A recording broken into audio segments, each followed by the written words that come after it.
Bonjour à toutes et à tous. Dans cette vidéo, on traite d'un gros sujet, un sujet sensible, un sujet tabou. Un sujet qu'on n'a pas l'habitude de traiter sur Atlas, mais qui paraît quand même assez important à développer, à savoir la secte la plus folle des États-Unis d'Amérique. Et cette secte, elle va être faite par le gourou qui fera peur à toute l'Amérique, à savoir Charles Manson. Je vais vous parler de lui un petit peu dans les détails. On va voir un petit peu sa jeunesse, ses traumatismes, euh, qu'est-ce qu'il a fait un petit peu pour en arriver là où il en est arrivé et à devenir le gourou d'une secte. Alors, on va voir son enfance.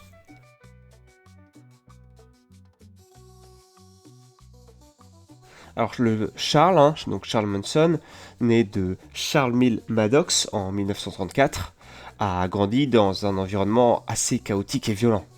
C'est le fils d'une mère prostituée et alcoolique. Il a connu une enfance marquée par la négligence, les placements en institution et les abus. Dès son adolescence, il a été confronté à la justice pour des délits mineurs, puis pour des actes plus graves. Ses séjours en établissement pénitentiaire ont été nombreux et il a été diagnostiqué comme souffrant de troubles psychologiques liés à son passé traumatique, notamment donc par des psychologues. À la sortie, donc dans les années 60, Manson s'est rapidement immergé dans la contre-culture hippie de Los Angeles. Donc ceux qui comprennent donc la contre-culture qui va à l'opposé des principes de la culture qui est connue à cette époque. Il y a une guerre vraiment idéologique des cultures et les hippies font partie de cette contre-culture. Et charismatique et manipulateur, il a rapidement attiré autour de lui un groupe de jeunes désorientés, formant ainsi ce qu'il allait devenir la famille Manson. Fasciné par les Beatles et nourrissant des ambitions musicales, il a cherché à percer dans le monde du show business, mais ses efforts ont été vains. Cette frustration, combinée à sa personnalité complexe et trouble, a contribué à l'escalade de la violence qui a marqué la fin des années 60. Alors pour ceux qui l'ignoraient, au début donc de l'année 1969, il y a Young qui rend visite à Dennis Wilson, qui est le batteur de The Beach Boys, déjà star à ce moment-là. Donc dans sa maison de Los Angeles, il se trouve en compagnie de 3 ou 4 filles, plutôt froides. À un moment, un gars s'est pointé et a pris ma guitare, s'est mis à chanter. Il s'appelait Charlie, c'était un ami des filles et aussi de Dennis présent. Donc là, je vous raconte comment Manson va rencontrer le batteur de The Beach Boys. Neil Young lui demande s'il a une maison de disques et plus tard parle même de lui au patron du label Reprise. Ce dernier le connaît déjà et n'est pas intéressé. Peu de temps après, Sharon et Tate et ses amis sont assassinés dans la maison où Polanski venait d'aménager. Si Dennis Wilson est si proche de Charles Manson, c'est parce que les deux hommes sont tout simplement colocataires. Le gourou avait même écrit donc des chansons pour le groupe, Caseo to Exist, que les Beach Boys ont enregistrées. Les paroles ont été légèrement changées, ainsi que le titre. Le single Never Learn Not to Love est donc sorti en 1968 et apparaît sur plusieurs compilations et d'autres maisons de disques. Malheureusement, et on le remarque, il a quand même des signes de dépression et des signes de psychopathe. On le voit notamment via sa mère, donc et la négligence maternelle. Donc Kathleen Maddox était adolescente lorsqu'elle l'a mis au monde et était aux prises donc avec l'alcoolisme et la prostitution. Elle était incapable de fournir à Charles une stabilité émotionnelle ou un environnement sécurisé. Également, donc les nombreux mariages et séparations de sa mère ont créé un climat d'insécurité, de désorganisation dans sa vie. En raison de la négligence de sa mère, il a été placé donc dans des institutions où il a pu être confronté à des abus et des violences également. Déjà, donc, il commettait des conflits, des petits délits, des vols, des actes qui pouvaient être interprétés d'une manière à éveiller l'attention. Il est probable aussi qu'il se lie avec des gangs de jeunes, ce qui l'a exposé à une culture de la violence et de la délinquance très jeune. Les expériences traumatiques de son enfance ont laissé des séquelles psychologiques importantes, telles que des troubles de la personnalité, des difficultés à établir des relations saines ou une tendance à la manipulation. Bien que ce diagnostic soit controversé, il y a des experts qui suggèrent que Manson présentait des traits psychopathiques, tels que le manque d'empathie, la manipulation et l'absence de remords. Également, donc il est possible que Charles Manson ait été attiré par des figures autoritaires comme les leaders de gangs, les figures paternelles qu'il n'a pas eues dans son enfance. Il avait un intérêt pour la musique, notamment les Beatles, qui a pu être une manière d'exprimer ses émotions et de se construire une identité. Donc Charles Manson se retrouve à travers des maisons familiales, puisque sa mère ne peut pas s'en occuper. Ensuite, il commet des délits, il se retrouve en prison, mais malgré ça, il côtoie des amis et des événements de la contre-culture et crée sa propre secte. À l'été 1967, âgé de 32 ans, Manson rassemble autour de lui tout un groupe de jeunes attirés par son charisme trouble et ses discours prophétiques. Cette communauté, initialement appelée Black Bus Charlie, en raison de leurs moyens de transport et de la crainte qu'ils inspiraient, finira par être connue sous le nom de la famille Manson. Constitué de jeunes femmes, ce groupe instable et en constante évolution s'établit dans une grotte et divers ranchs de la région de Los Angeles, le plus célèbre étant Spahn Ranch. Ce ranch, propriété de George Spahn, un vieillard aveugle, offrait un abri en échange de travaux manuels et de l'entretien des chevaux que le propriétaire louait. C'est dans cet environnement isolé et décadent que Manson érige sa propre secte, se présentant comme une réincarnation du Christ et dispensant des enseignements apocalyptiques. La vie au sein de la famille Manson est marquée par un mélange de drogue, de sexe, de violence. Les membres du groupe vivaient dans la précarité, subsistaient grâce à des vols, du trafic de drogue et aux provisions glanées dans les poubelles. Malgré cet isolement, la famille Manson attirait la curiosité et la méfiance des habitants des environs, qui les surnommaient The Garbage People, en raison de leurs pratiques. Cet environnement malsain et sectaire a été le terreau fertile sur lequel Manson a pu manipuler et endoctriner ses adeptes, les préparant aux actes de violence qui allaient marquer l'histoire. Il était également connu chez Manson que Manson était droguer ses partenaires et droguer tous les membres de ce qu'il appelait sa famille, et ce qui faisait que les gens n'étaient pas aussi lucides que pouvait l'être Manson quand Manson était violent ou quand Manson abusait des personnes qui l'entouraient. Alors, là on a vu un petit peu son enfance troublée, son adolescence, son charisme, et également on a vu comment il va créer sa secte. Mais quels sont les piliers fondateurs, quel est le fond en fait de cette secte et sur quel thème elle tourne en fait? Eh bien, Charles Manson a des problèmes, on va dire, qu'on pourrait appeler des conflits raciaux qui sont dans sa tête. Il est obnubilé par ses visions apocalyptiques. Il trouve dans l'album blanc des Beatles, qui est sorti en 1968, une confirmation de ses croyances les plus sombres. Il a développé une interprétation personnelle et déforme des paroles de certaines chansons, les détournant de leur sens initial pour les adapter à sa propre vision du monde. En fait, il réécrit ses chansons. D'ailleurs, il sera même connu que Charles Manson contactera et envoiera des messages par courrier aux Beatles, qui ne répondront d'ailleurs jamais. Manson a notamment retenu la chanson Helter Skelter, qui a interprété comme annonçant une guerre raciale imminente entre les Noirs et les Blancs.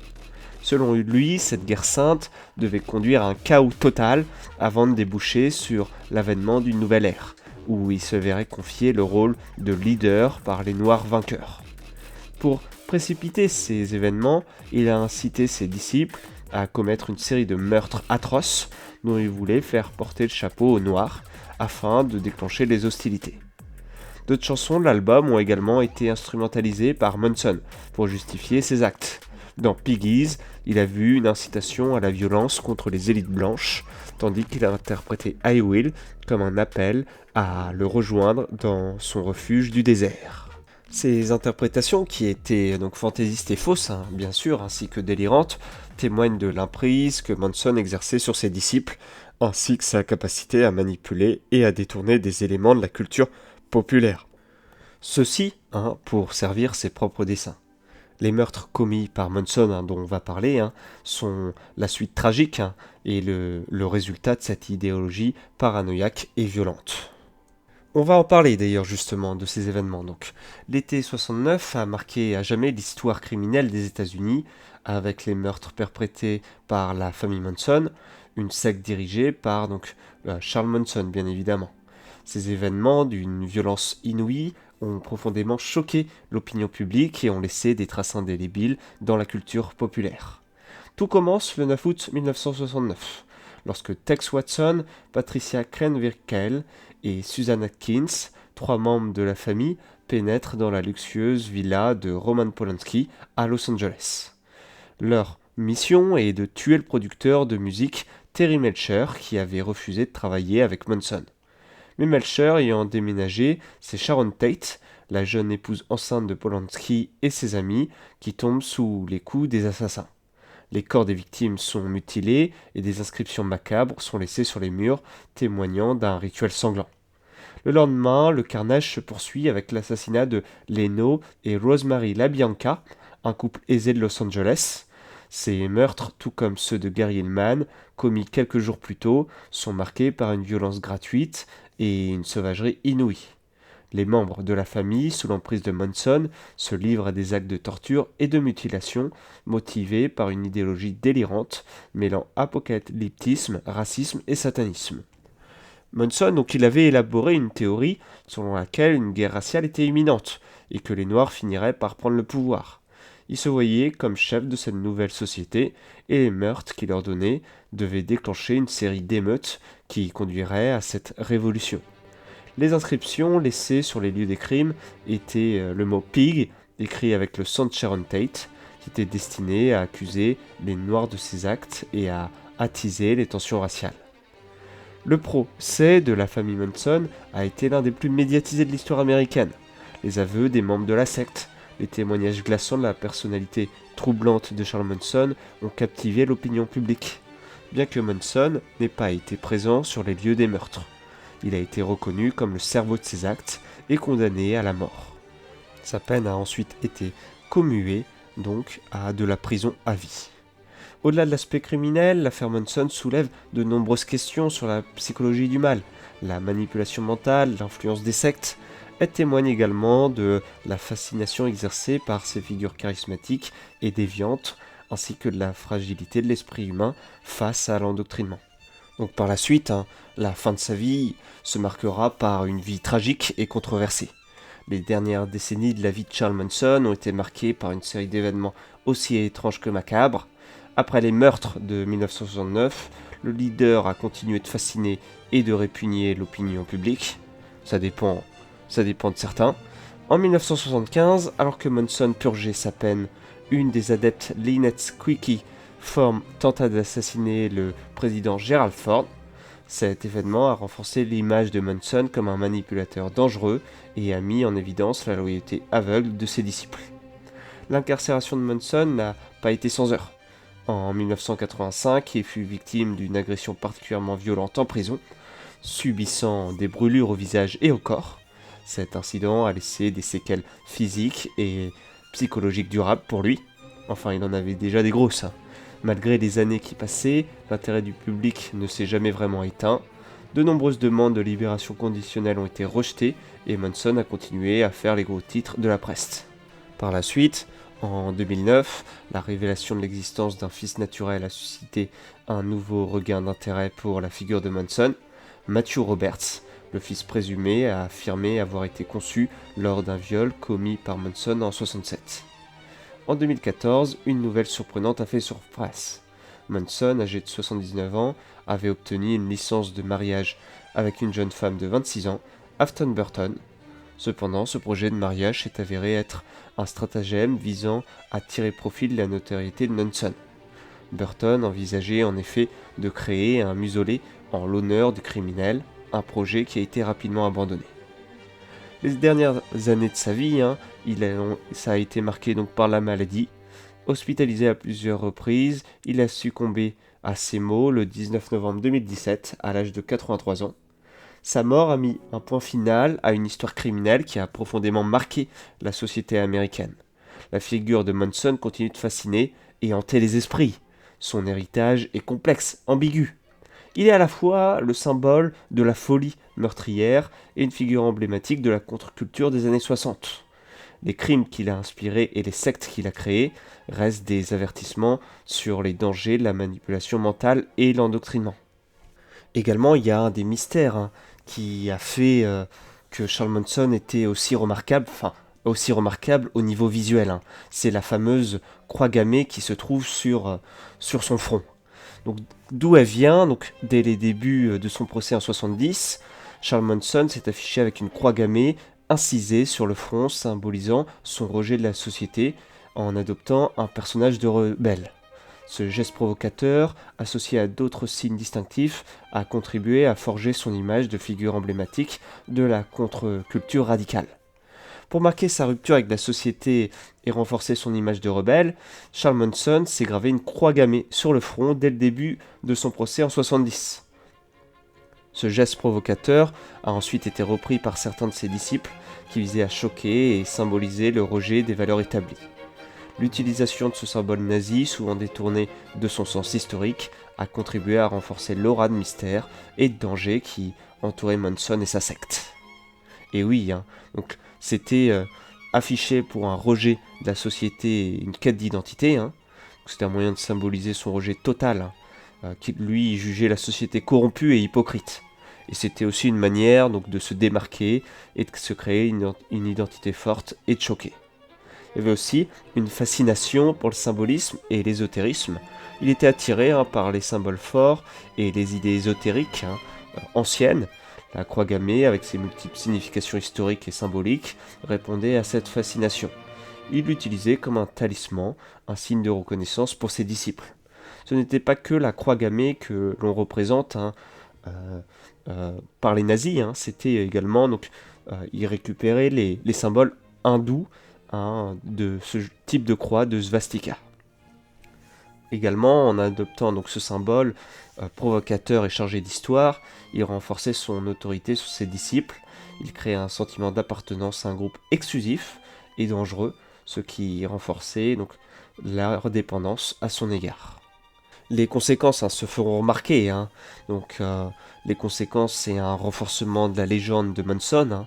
Cette croix a contribué à renforcer l'aura de mystère et de danger qui entourait Manson. Elle en a fait donc une figure fascinante et répugnante à la fois. Également, certains de ses disciples ont imité Manson, se marquant également d'une croix gammée, démontrant ainsi la loyauté aveugle et l'adhésion à ses idées. Et c'était l'utilisation de ce symbole a pu aggraver la perception que les autorités avaient de Manson et de sa secte, et a peut-être contribué à alourdir les peines prononcées contre lui et ses disciples. Donc on le voit, c'est plus qu'un simple symbole, c'était un élément central de sa personnalité, de son idéologie et de son image publique.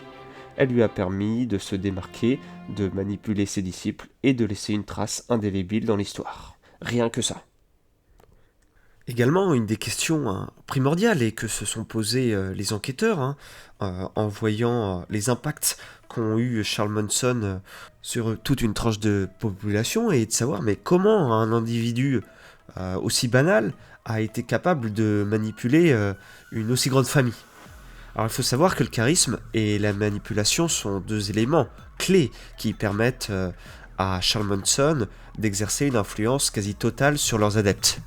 Pour mieux comprendre ces mécanismes, il est essentiel d'analyser la manière dont ces figures charismatiques captivent, influencent et manipulent leurs recrues. Le charisme est souvent décrit comme une qualité naturelle qui attire les autres. Cependant, ça peut être une compétence maîtrisée et exploitée à des fins de domination. Chez les leaders comme Manson, le charisme repose sur plusieurs éléments. Déjà, il a un discours assez captivant et prophétique. Il dit, comme d'autres gourous qui utilisaient un langage mystique, parfois abscon, mais toujours intrigant, il prétendait détenir des vérités cachées sur l'existence, ce qui le plaçait dans une position de guide spirituel. Il combinait des références religieuses, philosophiques et ésotériques pour donner du poids à son discours et séduire. En deux, on a une personnalité magnétique et une assurance inébranlable. Les leaders charismatiques ont souvent une présence forte, une capacité à capter l'attention, et il avait une telle confiance. Le mec, il avait le melon, quoi. C'était juste absurde. Mais Cette confiance lui donnait l'impression qu'il détenait la vérité absolue. Il avait également une aura de leader et savait exploiter cette perception pour renforcer son emprise. Un point important est aussi l'effet de groupe et la dynamique sociale. Il a réussi à créer un environnement où il était le centre d'attention. C'était un petit peu le soleil et sa famille étaient les planètes qui gravitaient autour de lui. Il s'assurait que ses adeptes dépendaient de lui émotionnellement et psychologiquement. L'effet de groupe jouait un rôle clé dans cette dynamique. Donc par exemple, quand tu voyais les autres idolâtrer Manson, les nouveaux arrivants étaient encore plus enclins à suivre aveuglement. Et plus il y avait de monde, et plus les gens étaient dans cette sorte de hype, dans cette sorte de vague, et les gens suivaient. On a également donc Manson qui utilisait la manipulation psychologique, qui était un processus graduel et insidieux. Il utilisait l'exploitation des failles émotionnelles. Il ciblait principalement des individus vulnérables, des jeunes en rupture avec leur famille, des personnes en quête de sens ou ayant vécu des traumatismes. Il leur offrait une communauté, un but et une illusion de liberté, tout en les soumettant progressivement à son contrôle. Il leur disait que ce que leur avaient prêché leurs parents, leur famille, leurs amis était faux, et que c'était eux qui étaient dans le vrai. En gros, ils étaient singuliers. Ils étaient la star de ce nouveau film. Mais bien évidemment, c'était une technique de manipulation pour corrompre ces jeunes qui étaient perdus. Également, Manson utilisait donc des techniques de manipulation. Il répétait inlassablement ses croyances jusqu'à ce qu'elles deviennent des vérités absolues pour leurs disciples. En gros, il disait une fois un mensonge, puis 10 fois le même, puis 100 fois, puis 1000 fois, et ce mensonge devenait vérité. Il utilisait des discours répétitifs et immersifs pour façonner la perception du monde de ses adeptes. Également, il a fait en sorte d'isoler toute sa famille. Et donc en coupant progressivement ses recrues de leur entourage extérieur, il s'assurait qu'elles ne reçoivent plus d'informations contradictoires. Elles n'avaient plus que lui comme source d'autorité et de réconfort. C'était un petit peu un guide suprême. Également, il y avait l'instillation de la peur et du doute. Donc les manipulateurs charismatiques jouaient souvent sur la peur pour maintenir leur emprise. Manson créait un climat de paranoïa où il affirmait que le monde extérieur était dangereux et hostile. Ça renforçait l'unité du groupe et la soumission. Ajouté à ça, il y avait une politique d'inversion des valeurs morales.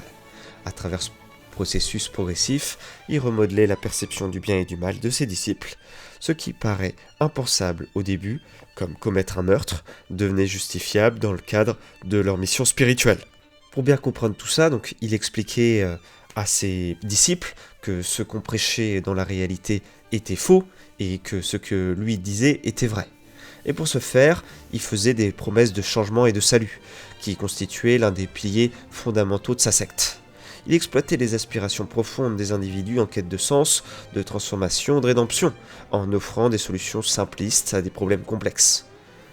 Également, donc, une personne qui rejoignait la secte n'était pas nécessairement fragile ou naïve.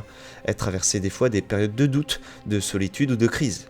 Charles Manson exploitait les gens très vulnérables et leur offrait un nouveau départ, une vérité absolue et une mission à accomplir.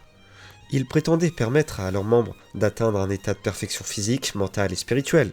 Il proposait des techniques de développement personnel, de méditation ou des régimes alimentaires censés purifier le corps de l'âme. Aussi, vous ne le savez peut-être pas, mais Charles Manson récupérait de la drogue qu'il donnait en forte quantité à ses adeptes. Lui, bien évidemment, il en prenait moins que les autres, pour rester éveillé, tandis que eux devenaient totalement accros et totalement vulnérables une fois à la prise de ces produits, qui les rendaient de plus en plus somnolents, de plus en plus végétatifs, de plus en plus fatigués, et de plus en plus à avoir l'envie de rien faire. C'était dans les plans de Manson, il le faisait clairement. Les adeptes, eux, étaient persuadés qu'ils allaient se débarrasser de leurs souffrances, de leurs angoisses, de leurs traumatismes passés. Il y avait aussi un rejet de la famille traditionnelle, et ils souhaitaient une société beaucoup plus juste et basée sur l'égalité. Également, ils prônaient un discours révolutionnaire. Ils prétendaient combattre un système corrompu et proposer une alternative à cette société dégradée.